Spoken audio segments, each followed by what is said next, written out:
بسم اللہ الرحمن الرحیم۔ ناظرین، ایک نئے سال کے اختتام پر گزشتہ سال کی لغزشوں، کوتاہیوں، خطاؤں اور گناہوں پر ہم سب کو اللہ رب العالمین کے حضور معافی کی درخواست کرنی چاہیے اور نئے سال کا استقبال اس پختہ عزم کے ساتھ کریں کہ اللہ رب العالمین اس مبارک سال کو ہمارے لیے باعث خیر و برکت اور پوری امت کے لیے گناہوں کی بخشش اور مشکلات اور مصیبتوں، تکلیفوں اور آزمائشوں سے نجات کا ذریعہ بنا دے۔ آمین یا رب العالمین۔ ارشاد باری تعالیٰ ہے، اعوذ باللہ من الشیطان الرجیم، اقترب للناس حسابہم وہم فی غفلۃ معرضون۔ لوگوں کے حساب کا وقت قریب آ گیا ہے اور وہ غفلت میں پڑے ہوئے ہیں۔ ایک سال ہی نہیں، گزشتہ پوری زندگی کا ہم احتساب کریں۔ وقت کا سرمایہ، زندگی کی مہلت، عمر اور جوانیاں، جلتی موم، پگھلتی برف اور گلتے نمک کی طرح ہر لمحے گھٹتے جا رہے ہیں۔ نعمت ہدایت کے بعد اللہ کی سب سے بڑی نعمت فرصت و فراغت، صحت و عافیت کے ساتھ وقت اور زندگی کی مہلت ہے۔ قیامت کے دن ابن آدم کے قدم اپنی جگہ سے ہل نہیں سکیں گے جب تک 5 سوالوں کا جواب نہ دے، اور ان میں سے پہلا سوال زندگی، مہلت اور عمر ہی کے بارے میں ہے، اور دوسرا سوال زندگی اور عمر کے ایک انتہائی اہم حصے جوانی کے بارے میں ہے۔ ہم میں سے ہر ایک یہ سوچے کہ اس نے آج تک کی گزشتہ جو زندگی گزاری ہے وہ اللہ کی اطاعت و فرمانبرداری اور اتباع رسول صلی اللہ علیہ وسلم میں گزری ہے، یا اللہ اور اس کے رسول صلی اللہ علیہ وسلم کی نافرمانیوں میں، علیہ باللہ۔ اللہ کے حبیب صلی اللہ علیہ وسلم نے فرمایا، 5 چیزوں کو 5 چیزوں سے پہلے غنیمت سمجھو۔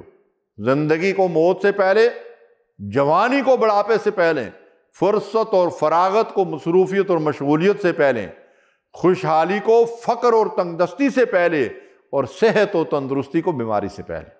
تو اللہ نے آج ہمیں یہ نعمتیں دے رکھی ہیں، ان کو غنیمت سمجھتے ہوئے ہم اللہ کی اطاعت و فرمانبرداری میں لگ جائیں۔ عبداللہ ابن عمر رضی اللہ تعالیٰ عنہ فرماتے ہیں کہ ایک شخص نے رسول کریم صلی اللہ علیہ وسلم سے سوال کیا، لوگوں میں دور اندیش اور ہوشیار کون ہے؟ آپ صلی اللہ علیہ وسلم نے فرمایا، جو موت کو زیادہ یاد رکھتا ہے اور موت کے بعد والی دائمی اور ابدی زندگی کے لیے تیاری میں لگا رہتا ہے۔ جو لوگ ایسے ہیں وہ دانش مند بھی ہیں اور ہوشیار بھی، انہوں نے دنیا کی عزت بھی حاصل کی اور آخرت کا اعزاز بھی۔ تو معلوم یہ ہوا کہ دنیا اور آخرت کی کامیابی اور عزت کا راز اللہ اور رسول کی اطاعت و فرمانبرداری اور آخرت کی تیاری کے ساتھ وابستہ ہے۔ ناظرین، ہم دانشمند اور ہوشیار کس کو سمجھتے ہیں؟ جو چالاکی اور عیاری، دھوکے اور فراڈ سے کسی عہدے اور منصب کو حاصل کرنے میں کامیاب ہو جائے، جو رزق حرام کے ذریعے سے کوٹھیاں، بنگلے، کاریں، جائیدادیں بنا لے۔ اللہ رب العالمین نے قرآن مجید میں اس امت کی رہنمائی کے لیے انبیاء علیہ السلام اور ان کی قوموں کے جو عبرتناک واقعات بیان فرمائے ہیں، ان میں سب سے زیادہ تفصیل بنی اسرائیل کے واقعات کی ملتی ہے۔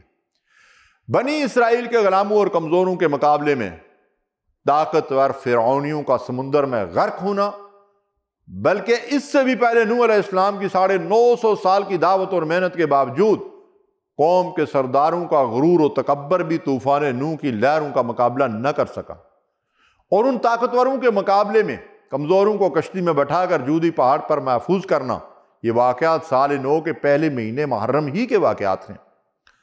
نبی مہربان صلی اللہ علیہ وسلم نے مکہ سے مدینہ ہجرت فرمائی۔ اس واقعہ ہجرت کو اسلامی کیلنڈر کی بنیاد قرار دیا گیا اور محرم ہجری اور اسلامی سال کا پہلا مہینہ قرار پایا۔ واقعہ ہجرت بھی اہل ایمان کے لیے فتح و نصرت کی نوید لے کر آیا۔ مشرکین مکہ جو زمینی حقائق پر ایمان رکھتے تھے، انہوں نے امام الانبیاء محمد الرسول اللہ صلی اللہ علیہ وسلم کے قتل کا منصوبہ بنایا، اور انہوں نے یہ چال چلی کہ آپ کو قید کر لیں یا قتل کر ڈالیں یا جلا وطن کر دیں۔ اللہ ارشاد فرماتے ہیں وہ اپنی چال چل رہے تھے، جبکہ اللہ اپنی تدبیر کر رہا تھا۔ وَيَمْكُرُونَ وَيَمْكُرُ اللَّهُ وَاللَّهُ خَيْرُ الْمَاكِرِينَ۔ وہ اپنی چال چل رہے تھے، اور اللہ اپنی تدبیر کر رہا تھا، اور بہترین اور کارگر تدبیر اللہ ہی کی ہوتی ہے۔ اللہ کے فیصلوں کو نافذ ہونے سے دنیا کی کوئی طاقت نہیں روک سکتی۔ جاء الحق وزہق الباطل ان الباطل کان زہوقا، حق آ گیا اور باطل مٹ گیا، بے شک باطل مٹنے ہی والا تھا۔ ناظرین، حق اور باطل کے مار کے آدم اور ابلیس کی کشمکش سے شروع ہوئے اور آج تک جاری و ساری ہیں۔ ان واقعات میں ہمارے لیے یہ پیغام ہے کہ آج بھی ہو جو ابراہیم کا ایمان پیدا، آج بھی ہو جو ابراہیم کا ایمان پیدا، آگ کر سکتی ہے انداز گلستاں پیدا۔ مملکت خدا داد ملت اسلامیہ پاکستان کا وجود ہمارے لیے اللہ کی ایک مقدس امانت ہے۔